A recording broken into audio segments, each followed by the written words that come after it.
da história, e isso desde o tempo dos filósofos gregos, né? Havia uma preocupação com respeito à velocidade da luz. Em princípio, ela poderia ser infinita, a velocidade. De forma que não demoraria nada para a luz vir do Sol até a Terra, porque a velocidade é infinita.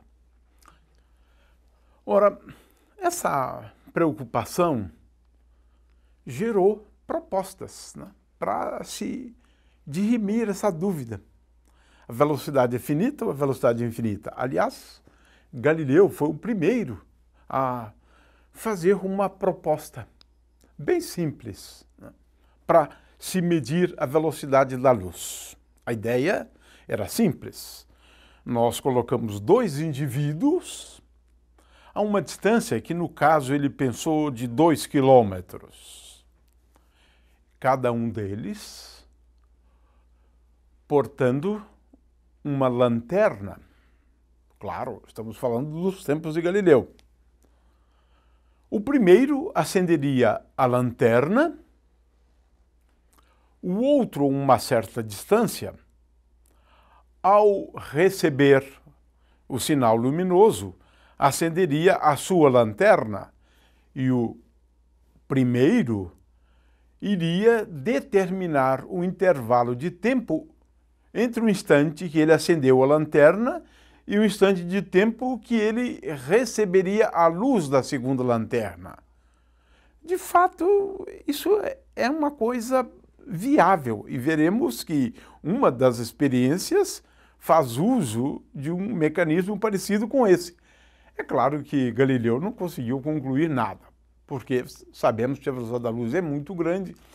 E o tempo de reação, por exemplo, ao perceber o sinal luminoso, né, e acender a lanterna, pronto, já comprometeu todo o resultado experimental.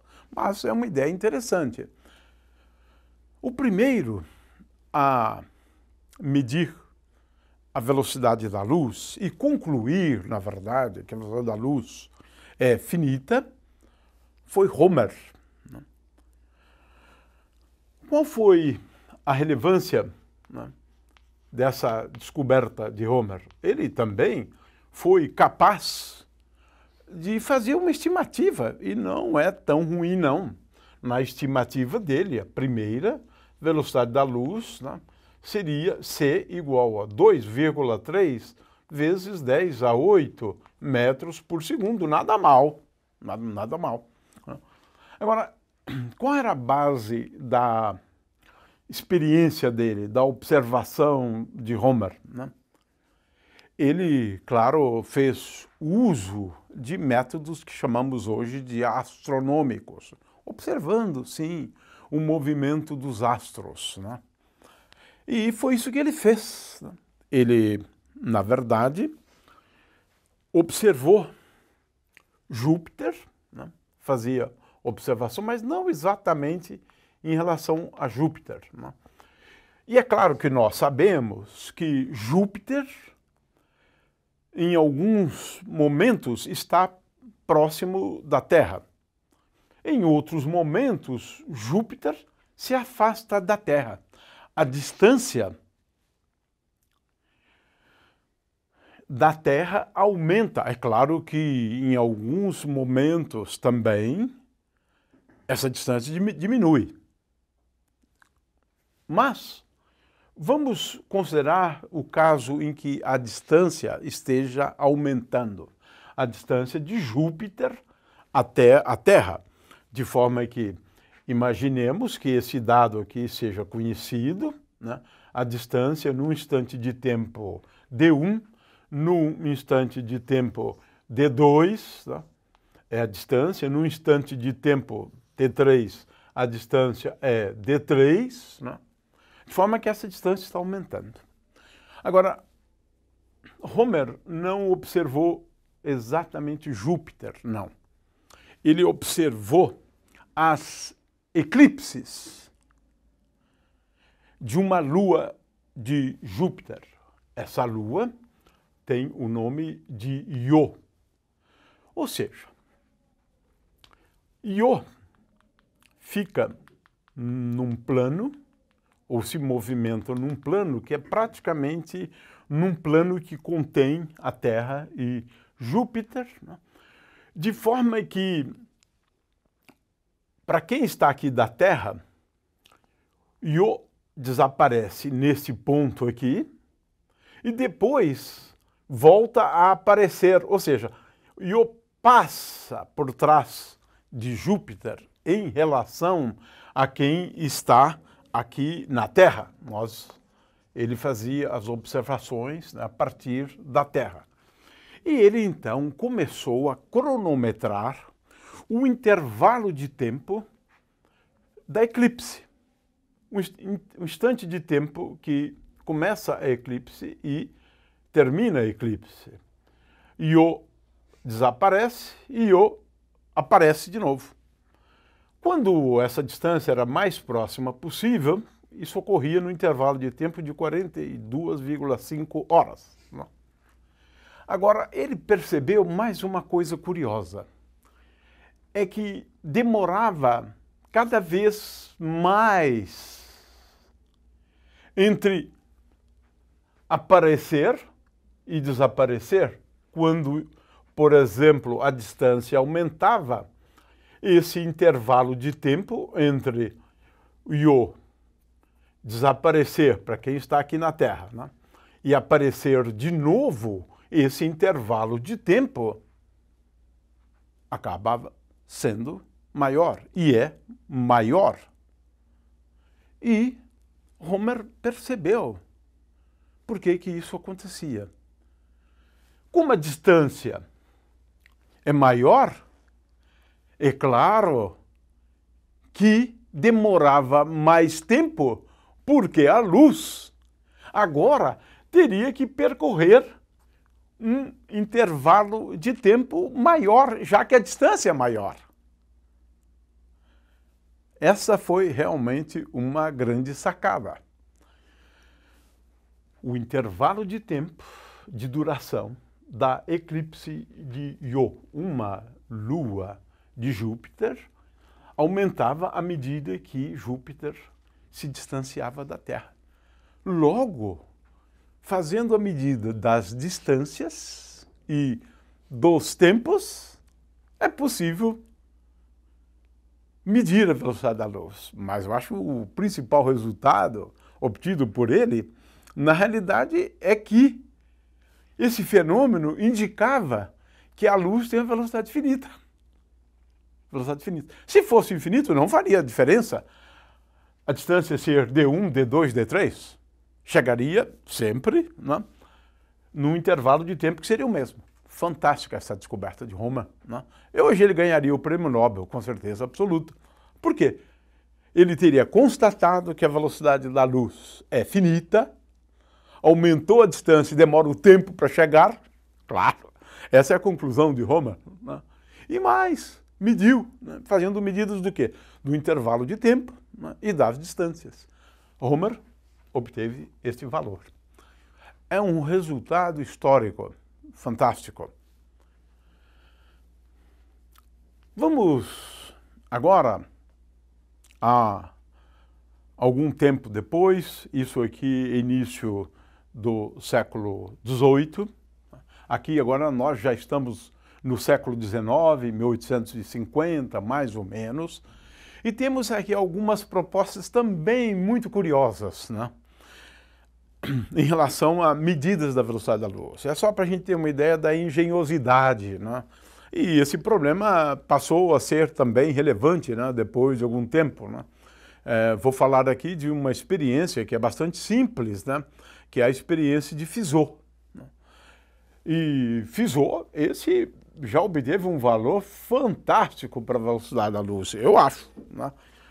Ele obteve para C um valor que é muito próximo de 3,1, né, vezes 10 a 8 metros por segundo, né, metros por segundo. É muito bom. Veja, é 3 o valor. já em 1850 com uma técnica curiosa, não é? Mas funciona. Não é? A ideia é basicamente a seguinte. Eu tenho aqui uma coroa dentada, né? Uma roda dentada. Muito bem. Vamos supor que essa roda dentada esteja em repouso.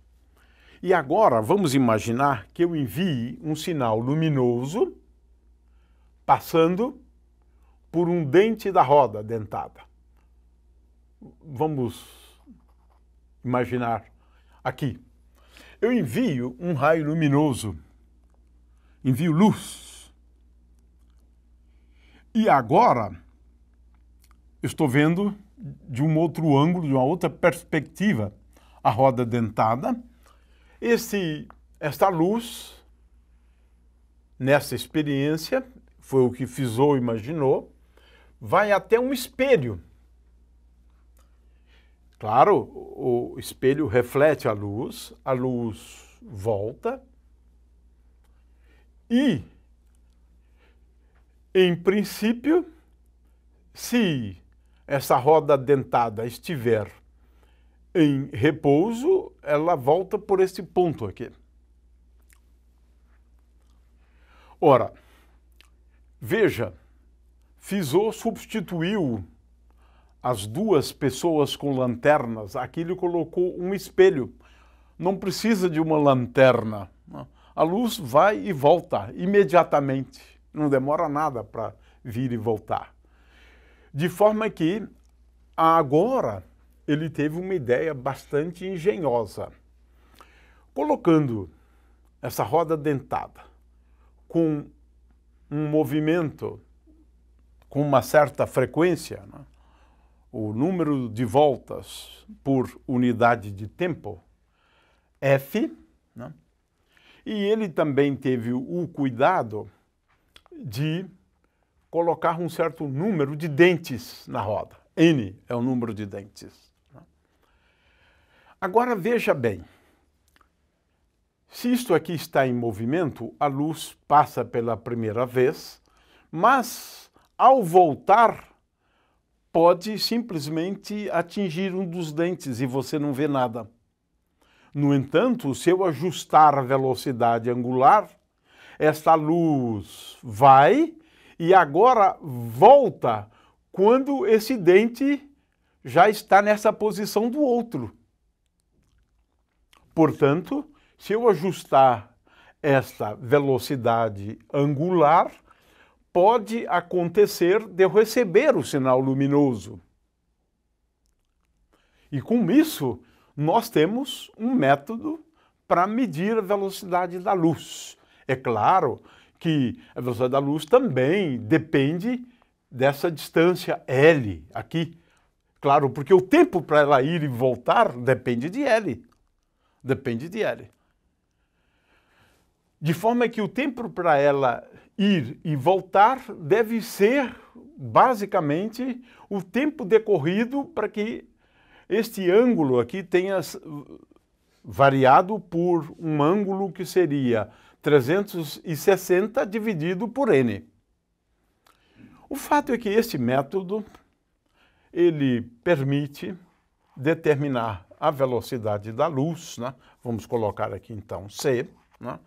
Igual ao número de dentes, a frequência, vezes o comprimento e um fator 4 aqui na frente. Fizeau utilizou cerca de 800 dentes, isto aqui, não, 720 dentes, essa distância de 8,3 quilômetros, né? E uma frequência de 12,5 Hz, né? Numa primeira experiência. O fato é que ele, com isso, conseguiu determinar a velocidade da luz. É um método bastante engenhoso, né? Utilizando a roda dentada. Existem outras técnicas, né, também utilizadas por Fizeau, né,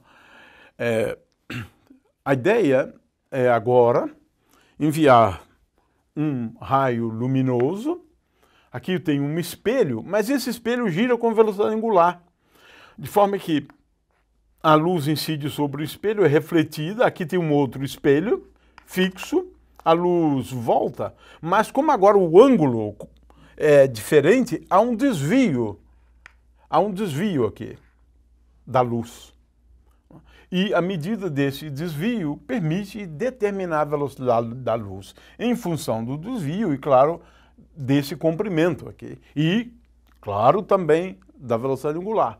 De forma que temos aqui dois métodos curiosos utilizados em meados do século XIX. Muito bem, hoje em dia não é assim, né, que medimos, porque precisamos de medidas com muita precisão, né, da velocidade da luz. Né. Cavidades ressonantes, né, por exemplo, você pode usar a determinação da frequência da cavidade ressonante como função da velocidade da luz, de forma que, utilizando cavidades ressonantes, utilizando interferômetros bastante precisos, né, você hoje pode medir com maior precisão a velocidade da luz. Né. No caso de um interferômetro, um dos esquemas mais simples, né, de um interferômetro, que é baseado na interferência, né, de duas ondas eletromagnéticas, né? Então, e aí você vai analisar o padrão de interferência, né? A ideia aqui é bastante simples. Esse aqui é o interferômetro de Michelson-Morley, por exemplo, né? Eu tenho a luz que incide sobre uma lâmina de placas paralelas que é revestida de um material especial, de forma que essa lâmina ela acaba dividindo esse raio luminoso em dois, ou seja, essa onda eletromagnética dá lugar a duas ondas eletromagnéticas. Esse ângulo aqui é 45 graus, né, em relação aos dois espelhos, né, de forma que uma onda eletromagnética se propaga numa direção perpendicular a essa, vai até o espelho e volta. A outra onda é transmitida, vai até esse espelho e volta. E aqui, de novo, essa lâmina de placas paralelas faz com que agora o resultado dessas duas seja uma onda, né, que é a superposição das duas, se propagando. Agora eu tenho aqui algum equipamento, um analisador, né, que vai produzir, né, um padrão de interferência. O interferômetro, a base disso é observar os máximos e mínimos da intensidade da luz resultante da combinação dessas duas. É claro que esse padrão ele tem a ver com as diferenças de caminho óptico da luz indo até esse espelho e voltando, da luz indo até esse espelho e voltando, e depende da velocidade da luz. Com isso, então, em princípio, temos um método mais preciso, né, que se utiliza até hoje. Não exatamente arranjos simples assim, né, como esse que acabei de explicar. Eu apenas expliquei a base de funcionamento, né, do interferômetro, no caso, interferômetro de Michelson-Morley, assim mesmo numa versão bastante simplificada.